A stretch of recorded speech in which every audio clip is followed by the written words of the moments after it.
Hi, this is Pat Moorhead with More Insights and Strategy, and it is FinTech Friday. And I'm here with Melody Bruce, Senior Analyst at More Insights and Strategy. Mel, how are you doing on Friday? Doing well. Glad to be here. Yeah, it's great. I love doing podcasts on Friday. I mean, I'm completely exhausted, but it gives some finality to it, gives some content for people to listen to on the weekend, and this is new. So first of all, I think a great place to start here, and we're gonna ask to introduce yourself, but people, I got a few inquiries. Hey, why FinTech at More Insights and Strategy? And to me, the business, we've been in business about a decade, and I think we've done a really good job on all sorts of infrastructure. We do the cloud, we do the IoT, we do SaaS, and as we grow up, I felt like we needed to be more vertical and be more focused as a company. And quite frankly, I didn't find the right person. I knew I needed to cover FinTech, but I could not find the right person, but I found the right person in you. So maybe you can tell us a little bit, maybe why you joined, and you've got a very colorful background. And as our customers have grown to love, we have analysts with actual experience that we didn't just read about it in a book. Yeah. Yeah. So I joined just, well, as you know, but others don't, late last year after spending 4 years with lottery.com as the chief marketing officer. And there I took the company through 2 rounds of funding, managed all investor relations, board governance, and then of course all marketing function, including a multi-million dollar a year advertising budget. Prior to that, I served in a number of senior strategy roles in different companies ranging from startups to global brands. But my kind of accidental career path is actually what brought me to FinTech. I spent most of my career kind of in highly regulated spaces, starting with aerospace, motorcycle industry council, wine and spirits, spent some time in mobile content, and then that brought me to mobile transactions, payments, stored value, point of sale, and then investor relations and fundraising. And that's everything from traditional equity to revenue-backed financing, private placement offerings, and then digital securities. And that's kind of where I ended up where I am. But fun little fact, I actually started my career in entertainment, working as a publicist at Seinfeld. So totally different career path from that. But I kind of found my happy place in my little nerd cave with FinTech and really love it. And there's so many interesting things going on in this space. So yeah, I love it. I can't believe it. Seinfeld plus wine and spirits plus motorcycles plus space. Yes. Okay, I get it. But I it's know. funny, that regulated thread that goes through that is awesome. And I think I'm going to have to give you the weed swim lane soon here. So it's getting legal and hot. Yes. But hey, let's jump in here and talk about the latest in apps and some of the recent hearings that are going on. I mean, FinTech is hot, and new things are coming out every single day. Yeah, so I think, everybody's aware of what happened recently with GameStop and all of that big trading fiasco and Robinhood. And of course, as predicted, and I think as we saw in both one of my Forbes articles and in our newsletter, as soon as that happened, I said regulators are going to be all over this, and indeed they were. So we've seen some hearings lately, and one of the big things that we're seeing is the paying attention to the gamification part of it. Because a lot of people, especially during the pandemic, people are home, they get on these apps, people think now all of a sudden they're day traders, especially people have some with stimulus checks, people have a little bit more disposable income. They're like, oh, I can do this, I can make a little money. People get on Reddit, they think, they're getting these hot tips. But the truth is, collectively the retail investors have some power, but not when you're put up against these big hedge fund operators. And add into that the PFOP, we've got problems, and the regulators had to step in. So in these recent hearings, that's what's really been like that's what they have their eyes on, is the gamification of that, whether PFOP is is, if that should be legal, how that can be handled. Can you define that for our audience? The PFOP? Pay for order flow. Oh, so PFOF. Okay, thank you. Oh, sorry. I just was getting my acronym wrong. Good job. Good job, expert. Pay for order flow. So it's how the trading apps make money, but they're public. One of the trading apps has actually come out and said they're no longer going to do that.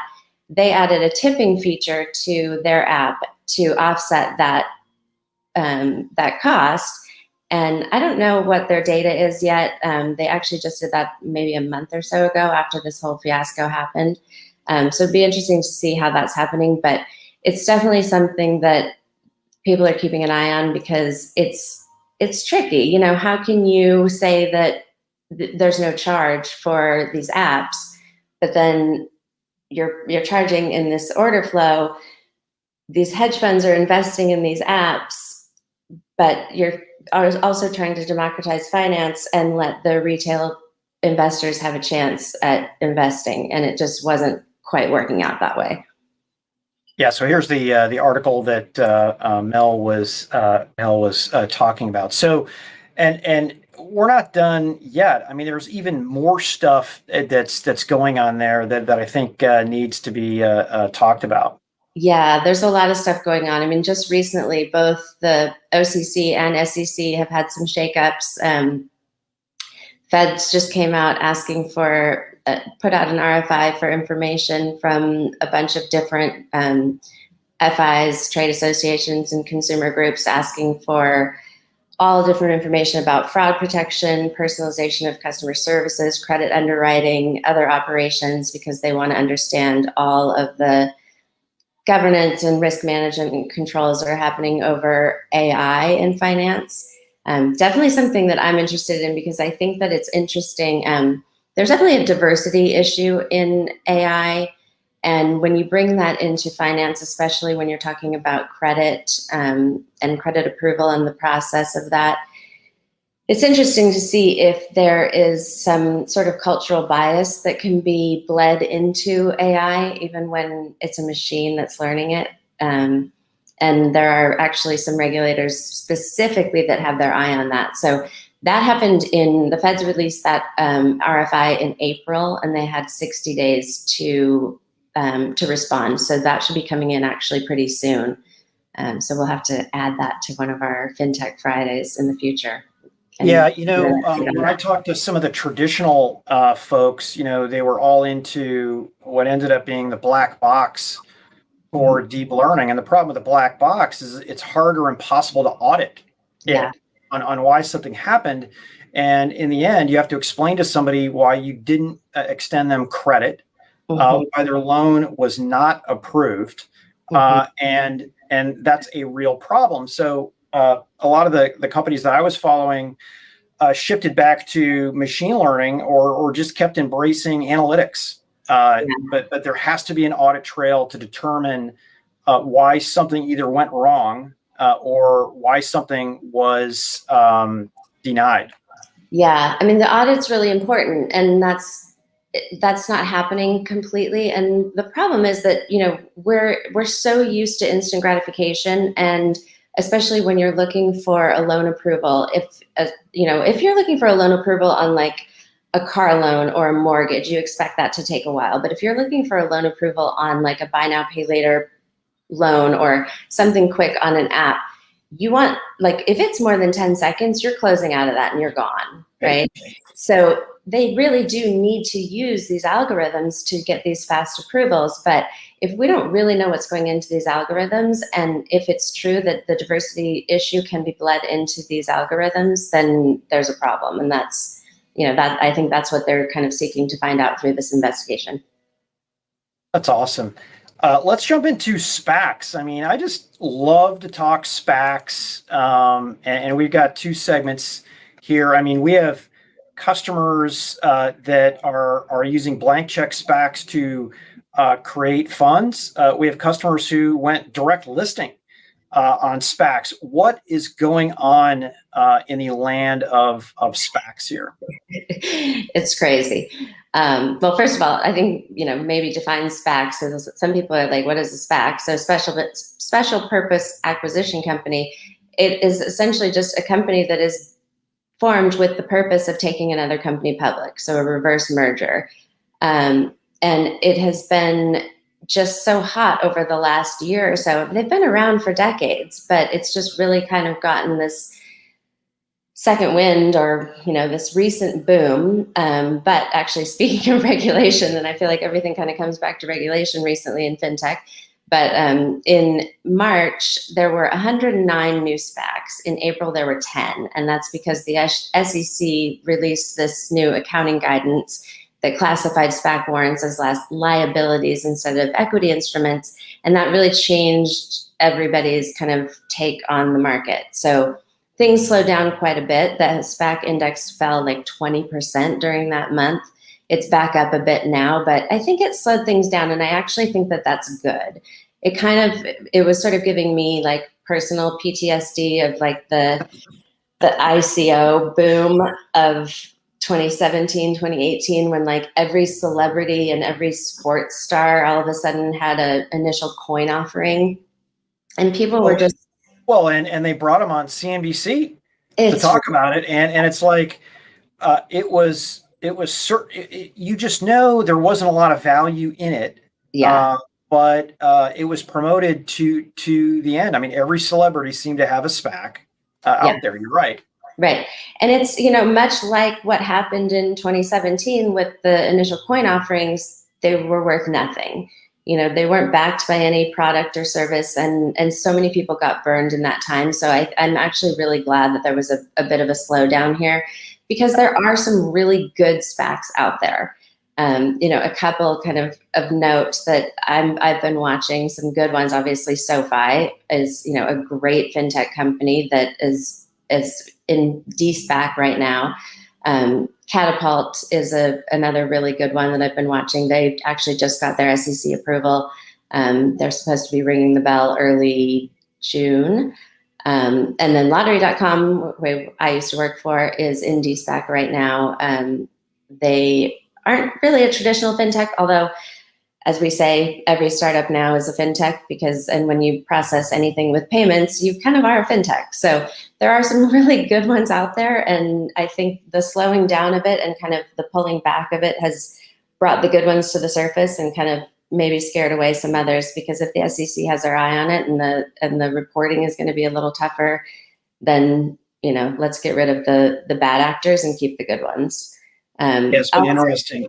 But getting voicemails from Chamath on SoFi and the vote, and I've been sending it to my friends saying, "Hey, my personal friend left me a voicemail."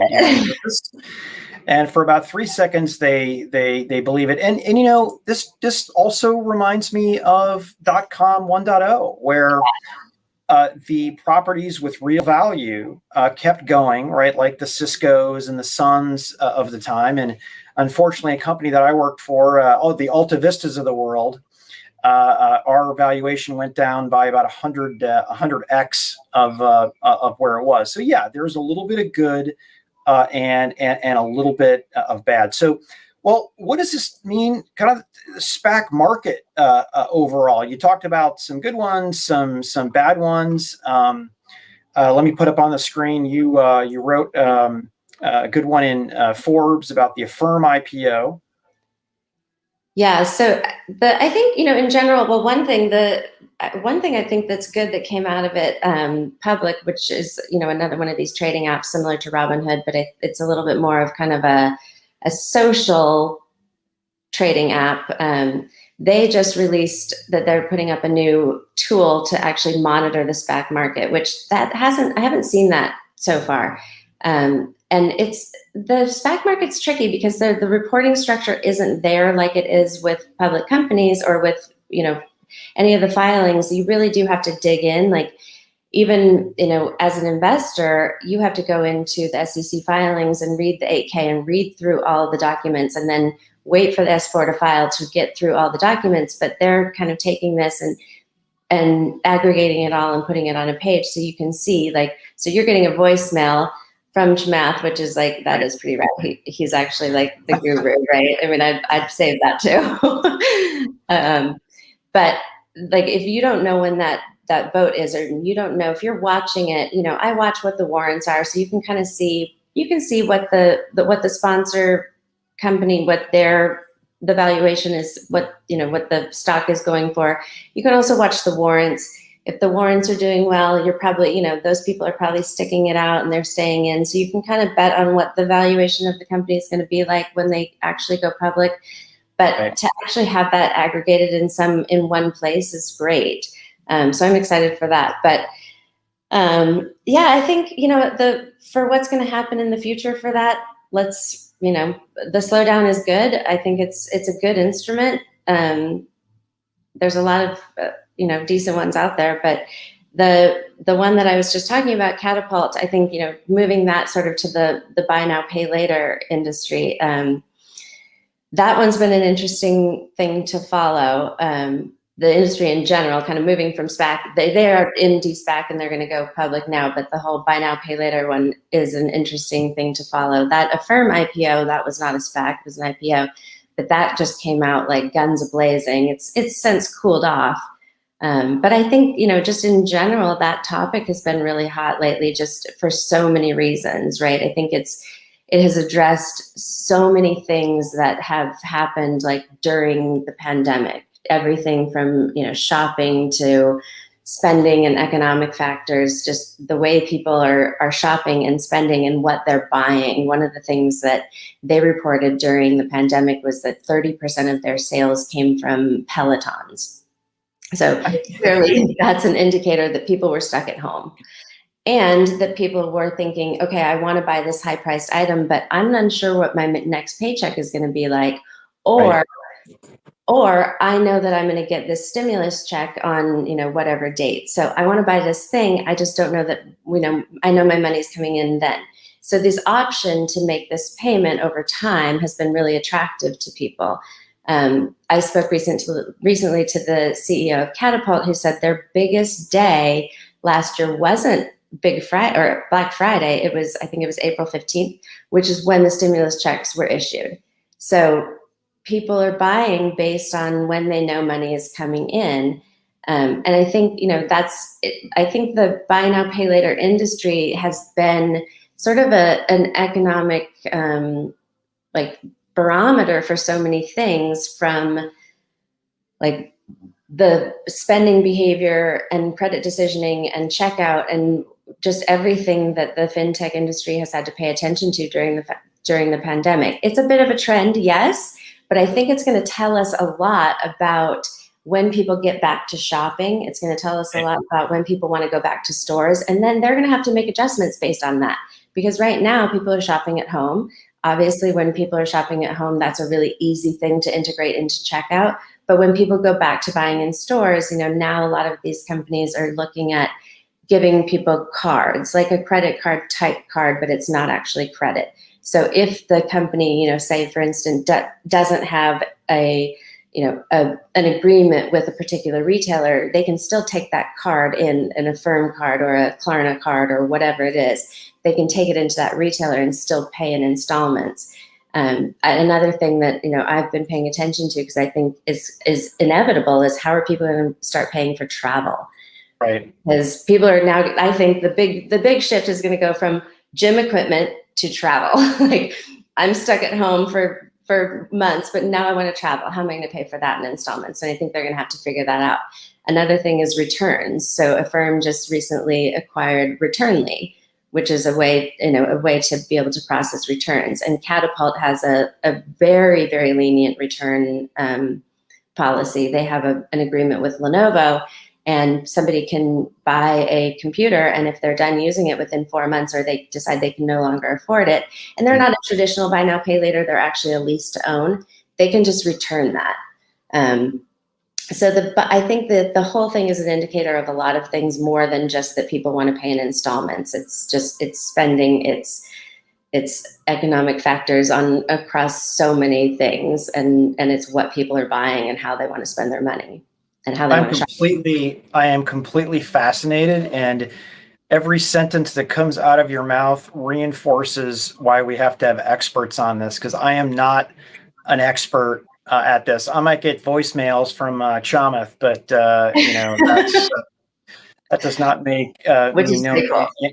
any of this stuff. So just a reminder here, this program is not for investment purposes. It's for educational, information, and hopefully some entertainment purposes. So do not trade based on what Mel or I are saying. And as sometimes I say on some of my other shows, just do the opposite if we recommend something. So you don't want to be associated with that. Talk to your professional. But, I guess just to close this out, the valuations of these companies are astronomical, and they're definitely coming back down to earth. But it is hard to gauge value based on the way that we value brick and mortar financial companies. It's tough, right? Yeah. It is. And I think, some of them are coming down to earth. Like I said, that Affirm IPO was just astronomical, and it's sort of leveled out. But, recently I kind of went on what I call sort of a listening tour with a bunch of VC firms to find out what they were investing in FinTech, and why these valuations are so high, and why, what are they willing to pay those prices, and what they're willing to double down on in terms of products and services. And really what I heard was that people are really, like, what these VC firms are looking for is efficiency and improvements in digitization and automation. I talked to Blackhorn, which is out of Denver. They're investing a lot in this kind of modernizing industries like construction, companies that I like refer to as clipboard companies. Companies that really need, and you mentioned weed, like the cannabis companies are traditionally like very not digital, and there are companies that are now taking them digital. Lottery was like that. I mean, until lottery.com came along, it was a very paper-based industry. So I think a lot of these VCs are looking for digitization with payments and other ways. Big themes I'm seeing are democratization of finance. Obviously, I heard that from Graycroft. I talked to Will Zerbiak there. One of the things, a big thing on that is just, as is showing on your screen, collaboration. Not a lot. What do you mean? What do you mean by that? I have to go back and read your article every time you say that. What does this mean? So there's basically, like, if you kind of look at it as two sides of financial services, there's like the incumbent financial institutions, the banks and services that have been around for decades, and the startups that have all of these, cool new bells and whistles and things that are on apps and on your phone, and that people have easy access to. Integrating those through APIs into the financial services, the incumbents, is a lot easier than those companies trying to build these things on their own. And for the fintechs, it's a lot easier to kind of borrow the trust and the security of joining up with those banks to provide those services to people. So rather than try to, kind of invent something from the ground up and get all those customers and get that, trust and customer base from building from scratch, building those two things together creates much more value than trying to build something on your own. And, I actually, in the article, I use what we did at lottery.com as an example, because, we could have created, we could have had our engineers take months or, maybe a year to build out a payment system that would process buying lottery tickets on a mobile device. But instead of doing that, we partnered with some fintechs and some legacy banking systems to process that. It's a lot faster, it's a lot cleaner, it's a lot safer. And it has the trust of having been around, and they have the data of the customers. So we learn a lot more, and we have a lot, it's a better process. So, that was a theme that I heard from a lot of different of VCs as well, that the API is king. Right. Well, and you're not doing just video calls with VCs. you're actually meeting face to face in Austin. I think that's awesome. Yeah. I mean, some of them I did do Zoom calls because, I wanted to really talk to a lot of people in the Valley. I wanted to, hear what was happening there. But yeah, definitely, having some face-to-face conversations as well. One really important thing that I heard is that diversity is a big deal and that people are paying attention to that. And real quick, diversity in what? Diversity in teams. So that I heard this from two different, well, actually not, I have two different examples of that, but I heard this a lot. But from Graycroft, that's out of the Valley, from Will Zerbiak, who's a partner there, that their diverse teams are the highest performing. They actually have, Cool. both on their board as a VC they have on their board, but they also make a really big point of putting board members on their portfolio companies to have diverse teams at the portfolio companies. I also heard that from Leap, which is actually a very diverse VC firm out of Oakland, which you don't really hear VCs out of Oakland, right. That they invested in Paystand and Gusto. And same thing, you find with diverse teams, you just have more high performing teams, and that's something I'm happy to see people paying attention to. And as when you add different people and different cultures to a conversation, it just gets better. So those are some themes that I saw people having, people getting really paying attention to, and that was cool to see. That is cool to see. No, I love that. I wasn't expecting that as part of talking FinTech valuations, but this is great. Yeah. So Mel, I mean, we cranked through multiple topics here, and I think for the last one, we should talk about, hey, how often do you want to hear from this, and what type of topics do you want to hear? I know you and I talked about doing this every other week, but if audience demands it, we can do this. We should bring on some guests as well to I would love that. Chat through that. And we have a special insider program where we're talking about the most important companies and the most important executives out there in technology. And I'd love for you to bring some folks on here. Yeah, absolutely. There's so much going on right now. Yeah, and give at Melody Brew on Twitter feedback. You can also find her on LinkedIn and all the places you would expect to find an industry analyst.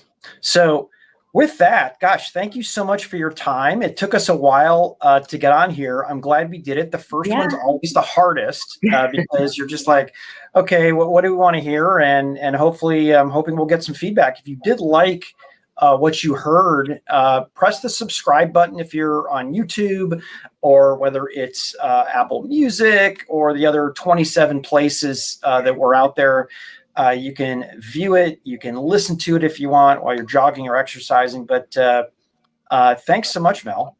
Yeah, thank you. This was fun. Looking forward to the next one. Yeah, and I'd love to get feedback on topics, what people want to hear. We'll talk about it. Sounds good. This is Patrick Moorhead with More Insights and Strategy.